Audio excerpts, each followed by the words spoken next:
Hello viewers, स्पर्धायुग या आपल्या YouTube चॅनलमध्ये आपल्या सर्वांचे स्वागत आहे. जर तुम्ही सरळ सेवा भरतीची तयारी करत असाल तर आपल्या चॅनलला सबस्क्राईब करून ठेवा. बेल आयकॉन प्रेस करा, म्हणजे सरळ सेवा भरतीविषयी सर्व महत्त्वाचे अपडेट तुमच्यापर्यंत पोहोचतील. आज आपण अपडेट घेणार आहोत आदिवासी विभाग भरतीबाबत. आदिवासी विभागात भरती निघालेली आहे आणि सर्वांना आता सरकारी नोकरीची सुवर्ण संधी आलेली आहे. सर्वांना म्हणजे कोणाला 10वी 12वी पदवी या सर्वांना नोकरीची संधी आहे आदिवासी विभागामध्ये. तर त्याचा व्हिडिओ आपण अगोदरच घेतलेला आहे. जर तुम्ही ते व्हिडिओ पाहिले नसतील तर हा व्हिडिओ झाल्यावर तुम्हाला इथे ते 2 व्हिडिओज मिळून जातील. तसेच आपण अगोदरच सांगितल्याप्रमाणे आपण इंग्लिशसाठी शब्दार्थासाठी व्हिडिओ टाकायला सुरुवात करणार आहोत. मोस्ट प्रोबॅबली आज किंवा उद्या व्हिडिओ यायला सुरुवात होईल.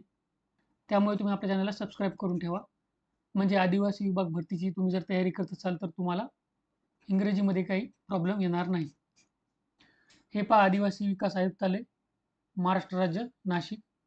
आदिवासी विकास विभाग भरती 2023 जाहीर प्रकटन. यामध्ये काय सांगितलेले बघा. 23 नोव्हेंबर 2023ला 602 पदांसाठी जाहिरात प्रसिद्ध करण्यात आली होती आदिवासी विभागातर्फे.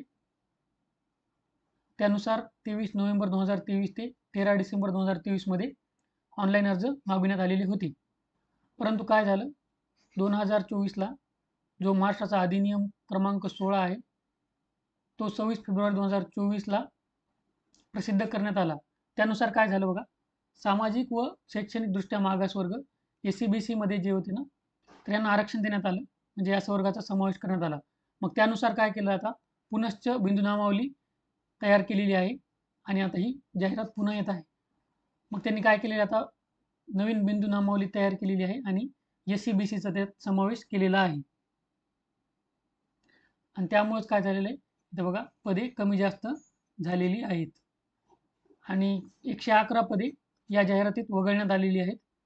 कारण इथे दिलेलं आहे बघा, पेसा व बिगर पेसा क्षेत्रातील बिंदुनामावली मागासवर्गीय कक्षाकडून तपासण्यात आलेली नाही.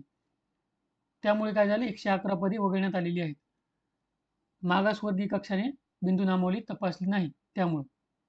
मग आता ज्यांनी अर्ज केले होते या जाहिरातीमध्ये, जाहिरात रद्द झाल्यामुळे त्यांचं शुल्क परत करण्याचा निर्णय घेण्यात आलेला आहे. तर तुम्हाला जर तुमची फीस तुम्ही जी भरलेली आहे, तुमचं शुल्क तुम्हाला जर वापस मिळवायचं असेल तर तुम्हाला जी लिंक आहे ना, ती मी खाली डिस्क्रिप्शन बॉक्समध्ये देऊन टाकेल. तिथं जायचं आहे तुम्हाला आणि मोबाईलवर काय होतं बघा, ती लिंक ओपन होणार नाही, ती लँडस्केप मोडमध्ये फक्त ओपन होते. त्यामुळे तुम्हाला काय करायचं, रोटेशन मोड जे असतं ना तुमचं, रोटेशन मोड ऑन करायचं आहे आणि मग मोबाईल आडवा करायचा आहे. आपोआप ती लिंक चालू होईल, म्हणजे ती वेबसाईट चालेल. जर तुम्हाला काही प्रश्न असतील तर तुम्ही कमेंट करून विचारू शकता. आशा करतो या व्हिडिओमध्ये तुम्हाला फायदा होईल. All the best. थँक्यू.